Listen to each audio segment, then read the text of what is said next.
and it's a money moon. So a full moon in your money house can fulfill financial situations in a positive way. It could bring you more money, bigger money, larger money. It puts a spotlight on earnings and resources and savings. Okay. Lunatic astrology. Hello there, Sagittarius, Sun, Moon, and Rising sign. Today, we're talking about the month of June and what your astrology looks like.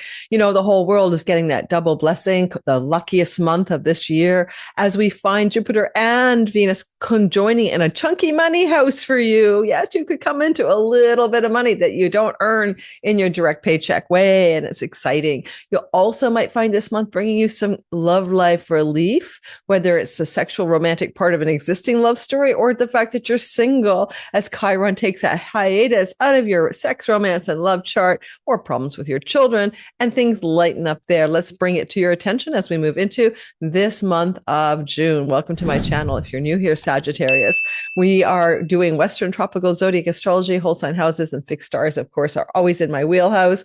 We'll be talking today about your astrology from the perspective of a sun, moon, and rising. You can listen for all three.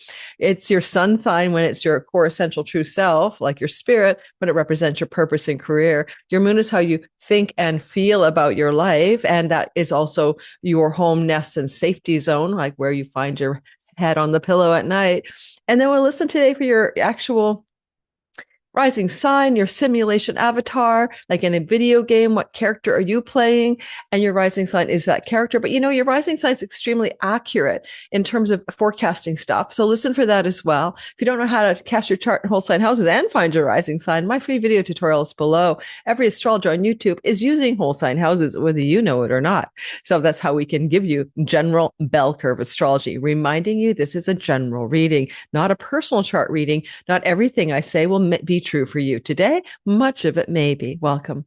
So I am celebrating the fact that I hit 150,000 subscribers. It's been a long climb. Been doing this for at least for 5 or 6 years on YouTube, and I just kind of blasted through it. So if you don't mind hitting that like button and subscribing and being more than my 150, but celebrate with me. I made a code called Celebrate, all caps, on my LoriLothian.com new website.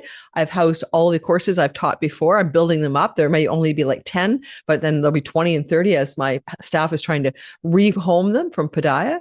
And if you want to get 40% off for any kind of course I've taught, like finding past lives in the natal chart, that's a fun one. Finding your natural gifts and talents, finding the people in your chart, those courses, they're about 2 hours long, replays, and the PDF slides that go with them are on sale for 40% off till the end of June with code CELEBRATE. So I just want to celebrate the fact that I hit a hallmark and treat you guys to a big discount.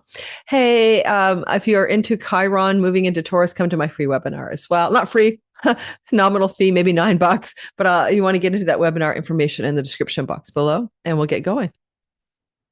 I probably forgot to share something. And you could catch this before my last class in the Divine Timing Masterclass, and you might want to hook up there with me as well. All righty, let's get going. That's the last weekend in May. Distributions through the balance and information down below. All right, I'm going to share the chart of you, which is how we get going on astrology. And we're going to circle the wheel through the days of the month. And we do have a couple of cool moons, a full moon and a in Cap and a Gemini new moon. So we got a lot to talk about today. And please take a pen and paper, maybe jot these dates down. I do talk quite quickly so I can get in 30 minutes the most information possible to you in a very short time. You're going to notice Sagittarius Sun, Moon, and Rising that as things begin in this chart, I know I've got you at 29 degrees, which is totally not helpful to me. Now, we would pretend your sun is here or your moon. That's how we do it, okay? Sun and moon is in the first house in Sag, and then we derive the houses this way.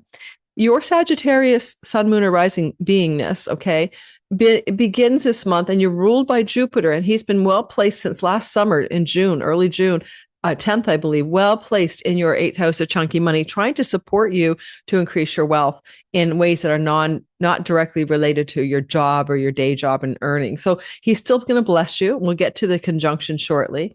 And let's get started with the chronology of the month.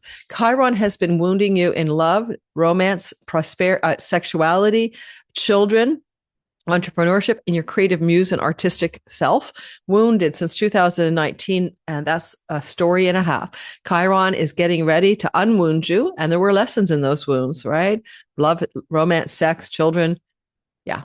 or your wounded child. And karma will cross that fence this month. That's a big, big deal. But there's a grand finale energy happening in the last 2 days of May and the first day of June, as you'll notice that Mercury will be moving into a grand finale sextile. And that's a big deal.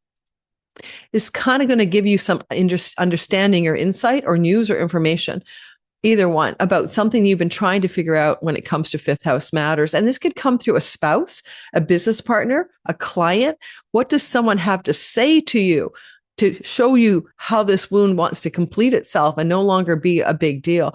Could be the very well-spoken words of a very important person in your life, helping to heal this wound with your love life. So look for a grand finale kind of closing chapter vibe with something positive leading the way the last couple of days of May and the first day of June. As we move forward, however, we're going to notice that the Sun and Saturn will hook up in a beautiful sextile.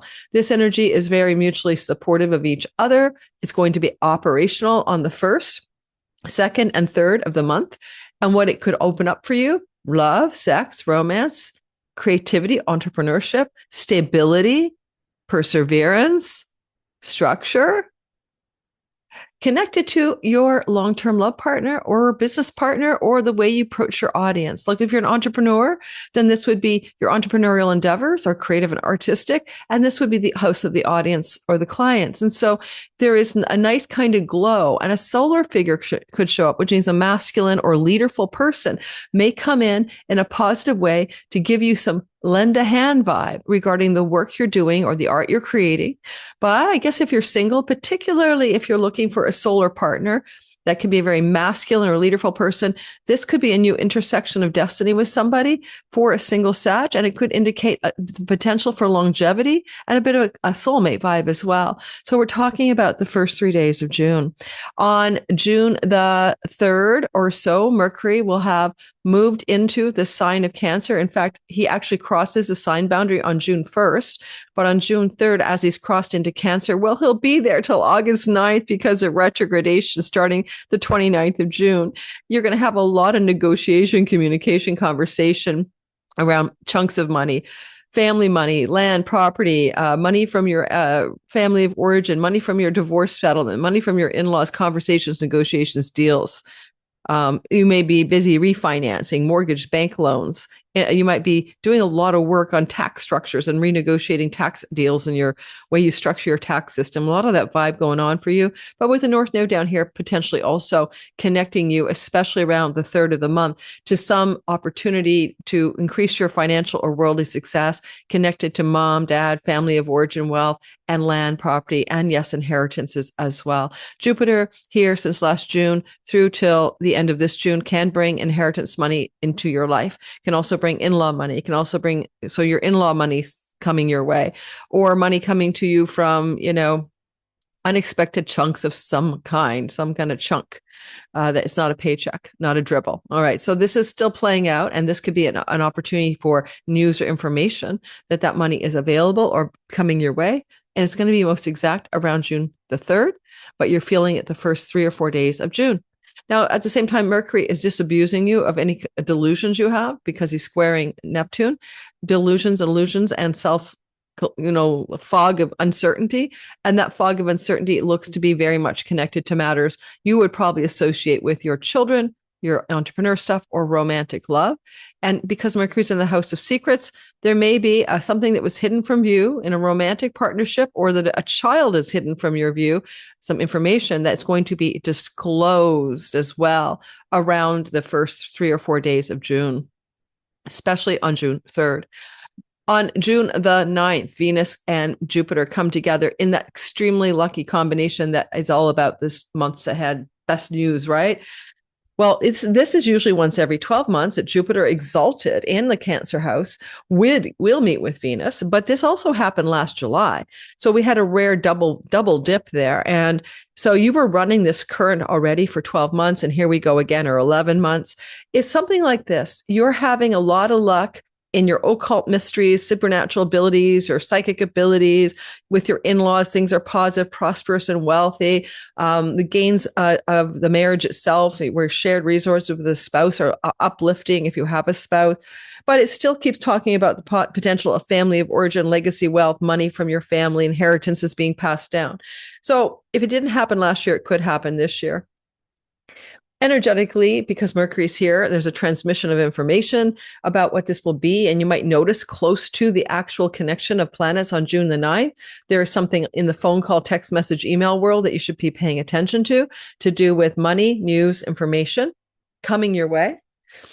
It also could indicate a whole window of time, which lasts until next summer, so about 11 months, in which Venus and Jupiter will collude to help you buy a beautiful, expansive, larger property, or sell yours and get a lot more money than you might have thought you could.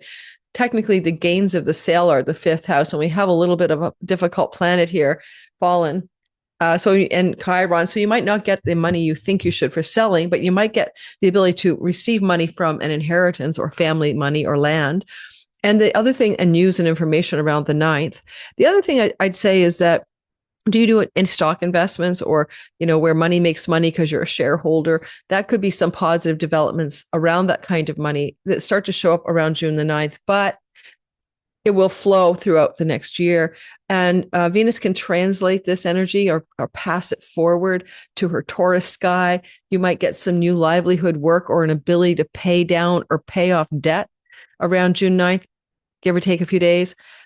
And it kind of could open up greater gains in your career, right? More money from the work you're doing. It looks like some of you are letting go of some kind of livelihood and looking for the next thing. And this could be the beginning of the next career path for you. Houses 6-11. Jupiter himself can translate it again, property, land, real estate, and legacy wealth down here. And Jupiter can also just benefit you in a way that says, I know you need some more money. Let's help you out here.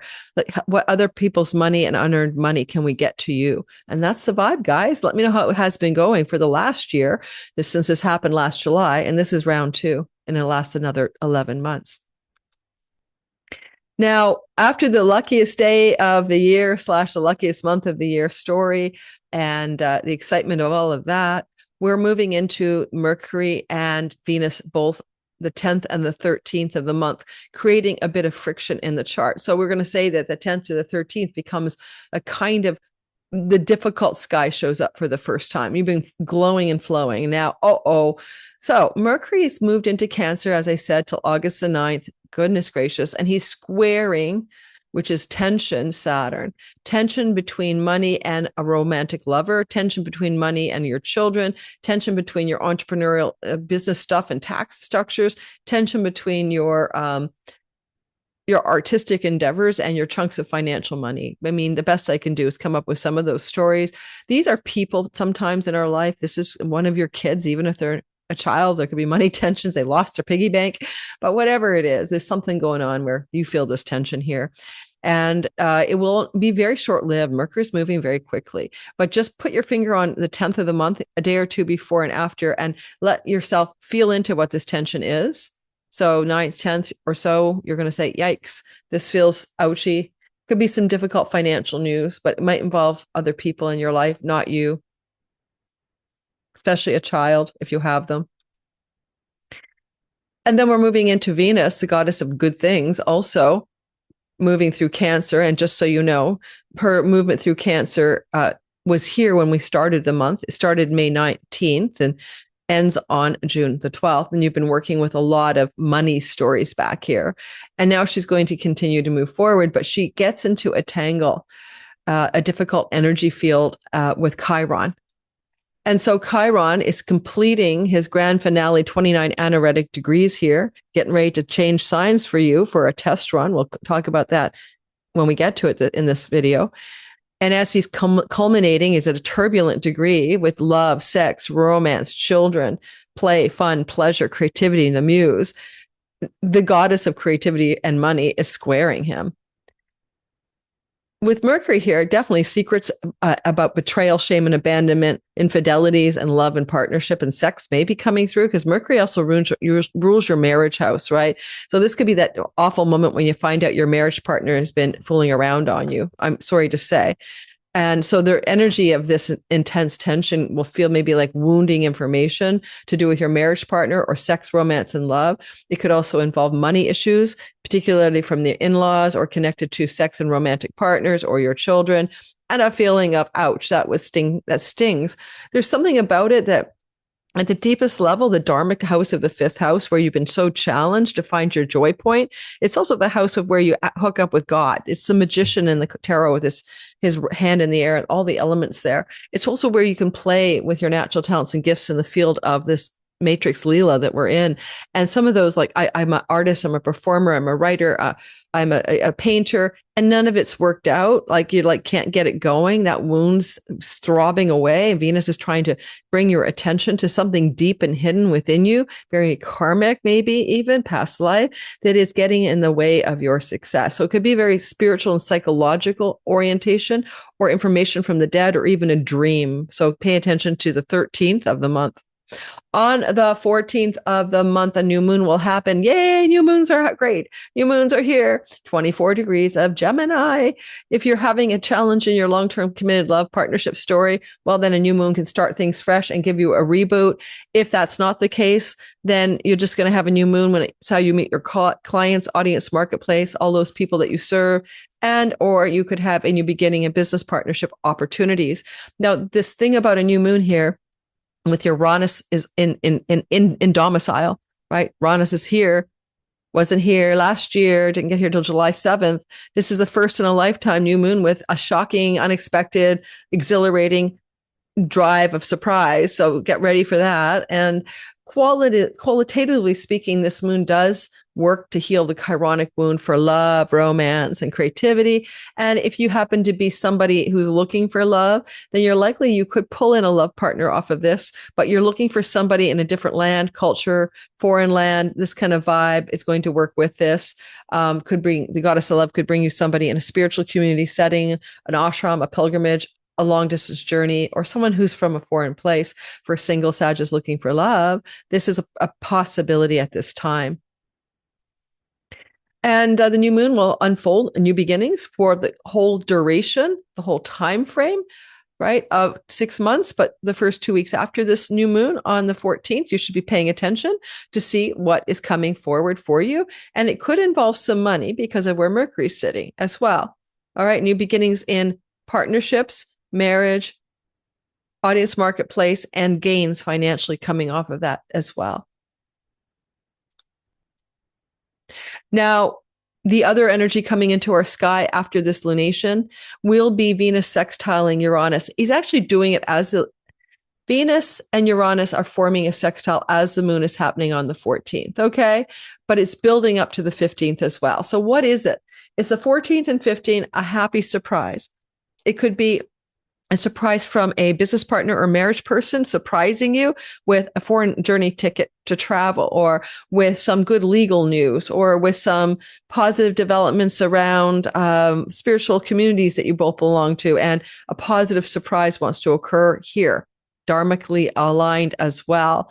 And at the same time, Venus opposite Pluto is unearthing any toxic or darker or traumatic energies connected to siblings. And I will give you this: a sibling, one younger and or a sibling two older, for example, could be involved in what this unearthing, digging up story might be about. So a sibling, one older, two older, and one younger. I have to correct that. All of those sibling energies are highly activated here.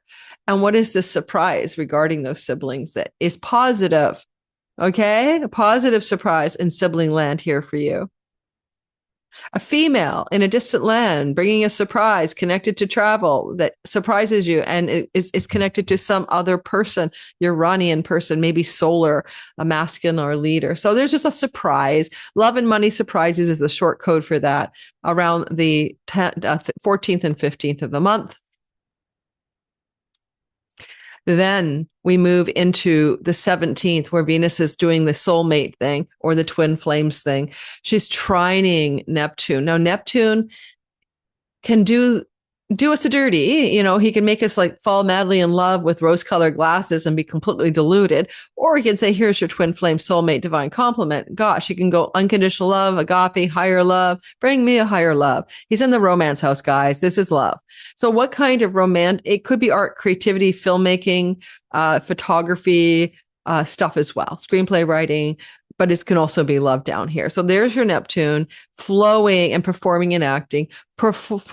If you're an actor or in the film industry, you got an international gig, okay? Or a foreign person or director, someone's offering you an opportunity.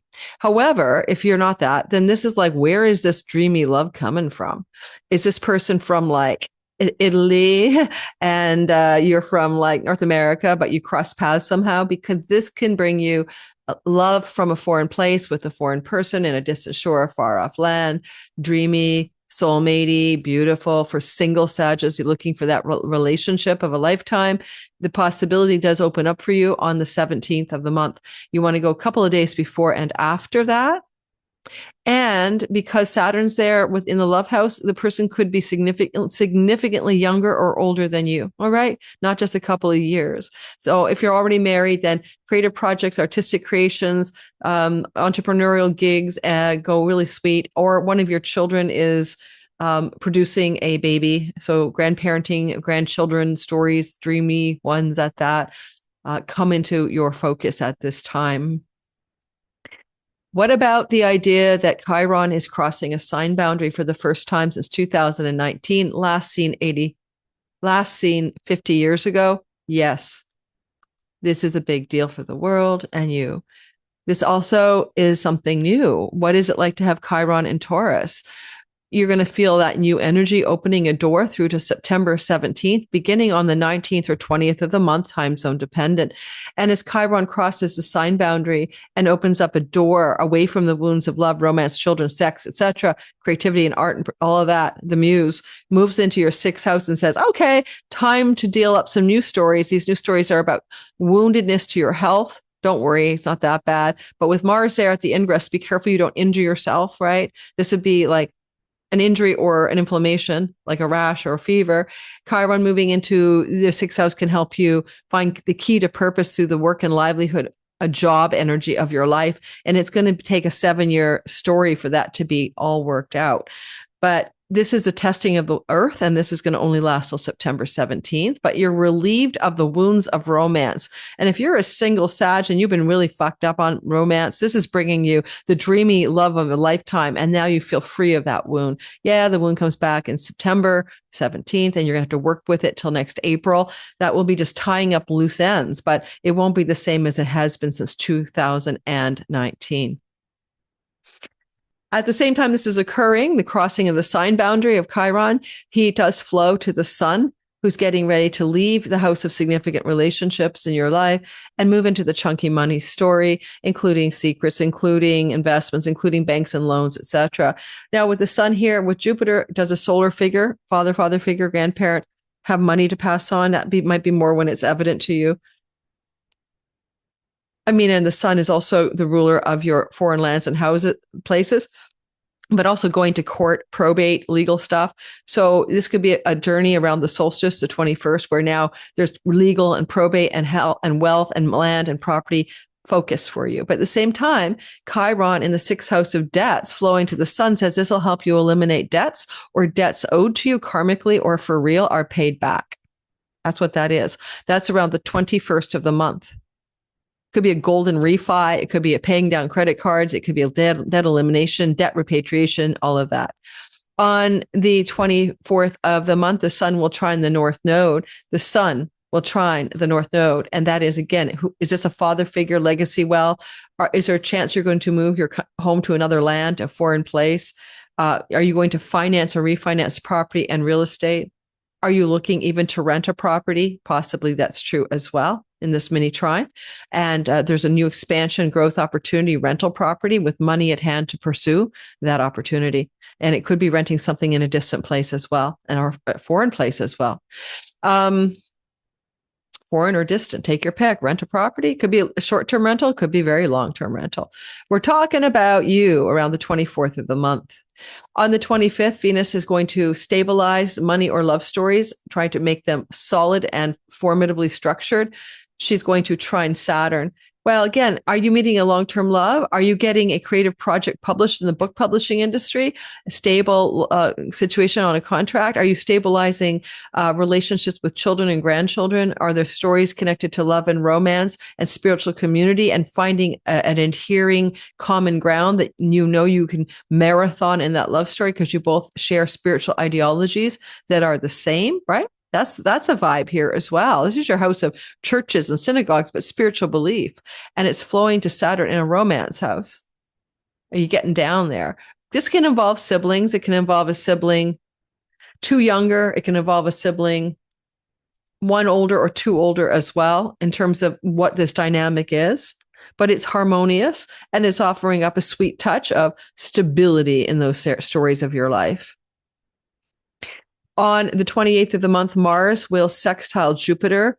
Now, Mars is in Taurus, debilitated like bulldozer here, and he's getting into a Jupiter hookup. It's still positive because Jupiter is exalted and carrying the happy load for poor, weighed down. I think of him like a plowshare horse, right? I mean, or a bulldozer just pushing through that Taurus soil. You probably have been grinding May 19th, right, to June 28th, grinding and working hard at something or feeling like you have to push to eliminate debts or challenges with your health or the health of a pet. Yeah, May 19th to June 28th. Now, Mars loves up Jupiter and something good is happening on the debt, finances, chunky money front, making decisions, taking actions in a very positive way, negotiating new contractual agreements, fine print, changing structures. And Mars is a very powerful ruler for you because he owns your house of digital income, borderless revenue, or he owns your house of good fortune, your fifth house. So financially, things turn around. Some area of struggle can look very positive for you. You're making these decisions after a long, long, arduous bulldoze through the house, say, of debts, for example, or pets or rentals. Some new decisions and positive luck are coming your way here on the 28th of the month. The last day of the month is a full moon at 8 degrees of Capricorn. The moon in Capricorn is in a condition of not feeling so good. It's a condition we call a debilitation. But nonetheless, we still have to live with those Capricorn moons, right? And it's a money moon. So a full moon in your money house can fulfill financial situations in a positive way. It could bring you more money, bigger money, larger money. It puts a spotlight on earnings and resources and savings. Okay. The money that you have on your pocketbook or your savings. And there's a big fulfillment. Go back to like December, January when new moon energy was happening in Capricorn. So did you plant a new seed there? Did you start something new? What were you doing back then 6 months ago? Because this is now fulfilling itself. This Capricorn moon does flow to the nodes of fate, which bring positive destined fulfillment of money stories for you. We'll be diving a lot more deeper into it. It even flows to Chiron in the workhouse. Some of you may be getting a job or getting money to pay off debt or being able to expand your home into a better, bigger, more worldly success home because money arrives for you to do that. Yes, that includes money procured from the inheritance and in-law side of the family. So a partner, spouse could pass and that ka-chings up the joint resources you and a marriage type partner have. But it looks like a money moon to me. Now, we have a lot of other stuff I'm not going to bring to your attention. The asteroids involved, the stars, that'll be the Sabian symbol. That'll be in my deeper dive for that moon for all signs. So that's why liking, subscribing, you'll get a little bit more deeper content than I can cover in an overview. Thanks for listening. Don't forget, Celebrate by my courses for 40% off with code CELEBRATE. Come study with me if you want to do the distribution through the bounce in the last week of May. And come check out the weekend of May. Come check out the Taurus webinar. I think I probably will price it at $9.99, but I'm tired of having 600 people sign up and take my webinar, ask for a tip jar, and 3 people tip you. You know, it's like, okay, forget it. I'm not going to spend 4 hours creating the webinar and then another 2 hours teaching it and actually take nothing in. I don't know why I was doing that for so long. Maybe I have a self-worth issue. See you guys on the other side. Ciao, ciao. Lunatic astrology.